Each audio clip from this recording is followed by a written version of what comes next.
ಮಧ್ಯಪ್ರಾಚ್ಯದ ಆಕಾಶ ಮತ್ತೆ ಯುದ್ಧದ ಬೆಂಕಿಯಿಂದ ಕೆಂಪಾಗಿದೆ. ಒಂದ್ ಕಡೆ ಅತ್ಯಾಧುನಿಕ ಸೇನೆ ಹೊಂದಿರುವ ಇಸ್ರೇಲ್, ಇನ್ನೊಂದು ಕಡೆ ಹಲವು ವರ್ಷಗಳಿಂದ ಒತ್ತಡ ಮತ್ತು ನಿರ್ಬಂಧಗಳ ನಡುವೆಯೂ ತನ್ನ ಶಕ್ತಿಯನ್ನು ಹೆಚ್ಚಿಸಿಕೊಂಡಿರುವ ಇರಾನ್. ಇಂದು ಈ ಯುದ್ಧಕ್ಕೆ 31ನೇ ದಿನ.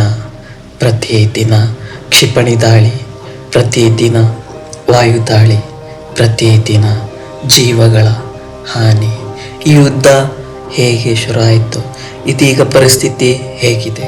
ಇದು 3ನೇ ವಿಶ್ವ ಯುದ್ಧಕ್ಕೆ ಕಾರಣ ಆಗುತ್ತಾ? ಇದು ಇರಾನ್ ಇಸ್ರೇಲ್ ಯುದ್ಧದ ಸಂಪೂರ್ಣ ಕಥೆ.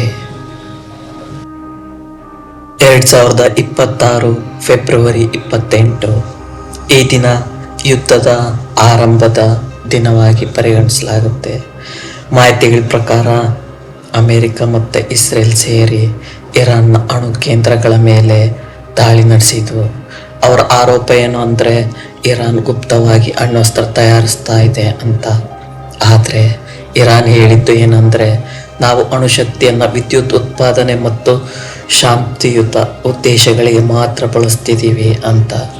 ಆದರೆ ದಾಳಿಯಾದ ನಂತರ ಇರಾನ್ ಮೌನವಾಗಿರಲಿಲ್ಲ. ಕೆಲವೇ ದಿನಗಳಲ್ಲಿ ಪ್ರತಿ ದಾಳಿ ಆರಂಭ ಆಗುತ್ತೆ.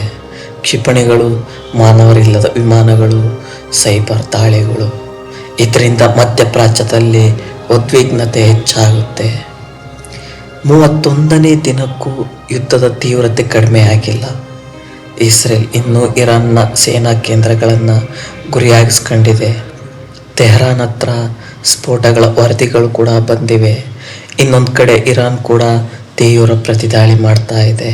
ಇಸ್ರೇಲ್ನ ಕೈಗಾರಿಕಾ ಪ್ರದೇಶಗಳ ಮೇಲೆ ಕ್ಷಿಪಣಿ ದಾಳಿ ಕೂಡ ನಡೆದಿವೆ. ಇಸ್ರೇಲ್ನ ರಕ್ಷಣಾ ವ್ಯವಸ್ಥೆ ಕೆಲವು ಕ್ಷಿಪಣಿಗಳನ್ನು ತಡೆದ್ರು, ಕೆಲವು ಗುರಿ ಮಾತ್ರ ತಲುಪಿವೆ. ತಜ್ಞರು ಹೇಳ್ತಿದ್ದಾರೆ, ಈ ಯುದ್ಧ ಈಗ ಸಂಪೂರ್ಣ ಯುದ್ಧದ ಸ್ವರೂಪ ತಾಳ್ತಾ ಇದೆ ಅಂತ. ಈ ಯುದ್ಧ ಈಗ 2 ದೇಶಗಳ ನಡುವಿನ ಸಂಘರ್ಷ ಮಾತ್ರ ಅಲ್ಲ. ಲೆಬನಾನ್ನ ಹೆಜ್ಬುಲ್ಲಾ ಸಂಘಟನೆ ಇಸ್ರೇಲ್ ಮೇಲೆ ರಾಕೆಟ್ ದಾಳಿ ಮಾಡಿದ್ದೆ. ಯೆಮನ್ನ ಹೌತಿ ಸಂಘಟನೆ ಕೂಡ ದಾಳಿ ಮಾಡ್ತಾ ಇದೆ. ಅಮೆರಿಕ ಬಹಿರಂಗವಾಗಿ ಇಸ್ರೇಲ್ನ ಬೆಂಬಲಿಸ್ತಾ ಬಂದಿದೆ. ರಷ್ಯಾ ಮತ್ತು ಚೀನಾ ಈ ಪರಿಸ್ಥಿತಿಯನ್ನು ಗಮನಿಸ್ತಾ ಇದೆ. ಯಾಕಂದರೆ ಈ ಯುದ್ಧ ಜಾಗತಿಕ ಶಕ್ತಿಯ ಸಮತೋಲನ ಬದಲಾಯಿಸಬಹುದು. ಭಾರತ ಸೇರಿದಂತೆ ಹಲವು ದೇಶಗಳು ಶಾಂತಿಯ ಮಾತುಕತೆಗಾಗಿ ಕರೆ ನೀಡಿವೆ. ಸಂಯುಕ್ತ ರಾಷ್ಟ್ರ ಸಂಸ್ಥೆಯ ಸಭೆಗಳು ಕೂಡ ನಡೆದಿದೆ. ಈ ಯುದ್ಧದ ಪರಿಣಾಮ ಕೇವಲ ಯುದ್ಧ ಭೂಮಿಯಲ್ಲಿ ಮಾತ್ರ ಕಾಣಿಸ್ಕೊಳ್ಳೋದಿಲ್ಲ, ಜಾಗತಿಕ ಆರ್ಥಿಕತೆಯ ಮೇಲೂ ಪರಿಣಾಮ ಬೀರುತ್ತೆ. ಇಂಧನದ ಬೆಲೆ ಏರಿಕೆ ಕಂಡಿದೆ. ಯಾಕಂದರೆ ಮಧ್ಯಪ್ರಾಚ್ಯ ತೈಲ ಉತ್ಪಾದನೆ ಪ್ರಮುಖ ಪ್ರದೇಶ ಆಗಿತ್ತು. ಹರ್ಮುಜ್ ಸಮುದ್ರ ಮಾರ್ಗದಲ್ಲಿ ಉದ್ವಿಗ್ನತೆ ಕೂಡ ಹೆಚ್ಚಾಗಿದೆ. ಈ ಮಾರ್ಗ ಬಂದಾದರೆ ವಿಶ್ವದ ಇಂಧನ ಸರಬರಾಜಿಗೆ ಸಮಸ್ಯೆ ಉಂಟಾಗಬಹುದು. ಭಾರತಕ್ಕೂ ಪರಿಣಾಮ ಬೀರುವ ಸಾಧ್ಯತೆ ಕೂಡ ಇದೆ. ಯಾಕಂದರೆ ಭಾರತ ಹೆಚ್ಚಿನ ತೈಲವನ್ನು ಆಮದು ಮಾಡುತ್ತೆ. ಈ ಯುದ್ಧ 3ನೇ ವಿಶ್ವ ಯುದ್ಧ ಆಗುತ್ತಾ? ಇದು ಈಗ ದೊಡ್ಡ ಪ್ರಶ್ನೆ. ಕೆಲವರು ಹೇಳ್ತಿದ್ದಾರೆ, ಅಮೆರಿಕ ನೇರವಾಗಿ ಭೂ ಯುದ್ಧಕ್ಕೆ ಬಂದರೆ ಪರಿಸ್ಥಿತಿ ಗಂಭೀರ ಆಗ್ಬೋದು ಅಂತ. ಇನ್ನು ಕೆಲವರು ಹೇಳ್ತಿದ್ದಾರೆ, ಕೊನೆಯ ಕ್ಷಣದಲ್ಲಿ ಮಾತುಕತೆಗಳಿಂದ ಯುದ್ಧ ನಿಲ್ಬಹುದು ಅಂತ. ಇತಿಹಾಸ ನೋಡಿದರೆ ಸಣ್ಣ ಸಂಘರ್ಷಗಳು ದೊಡ್ಡ ಯುದ್ಧಗಳಾಗಿ ಮಾರ್ಪಟ್ಟ ಉದಾಹರಣೆಗಳಿವೆ.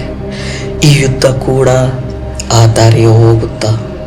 ಇದು ಈಗ ಜಗತ್ತಿನ ಆತಂಕ. 31ನೇ ದಿನ ಈ ಯುದ್ಧ ಇನ್ನೂ ಮುಂದುವರಿತಾ ಇದೆ. ಕ್ಷಿಪಣಿಗಳು ಇನ್ನೂ ಬೀಳುತ್ತೆ. ಜನರು ಇನ್ನೂ ಭಯದಲ್ಲಿ ಬದುಕ್ತಾ ಇದ್ದಾರೆ. ಯುದ್ಧದಲ್ಲಿ ಯಾರಿಗೂ ನಿಜವಾದ ಜಯ ಸಿಗುವುದಿಲ್ಲ, ನಷ್ಟ ಮಾತ್ರ ಆಗುತ್ತೆ. ಜೀವ, ಹಣ, ಭವಿಷ್ಯ. ಈ ಯುದ್ಧ ಯಾವಾಗ ನಿಲ್ಲುತ್ತೆ? ಶಾಂತಿ ಯಾವಾಗ ಬರುತ್ತೆ? ಇದು ಈಗ ಜಗತ್ತಿನ ಪ್ರಶ್ನೆ.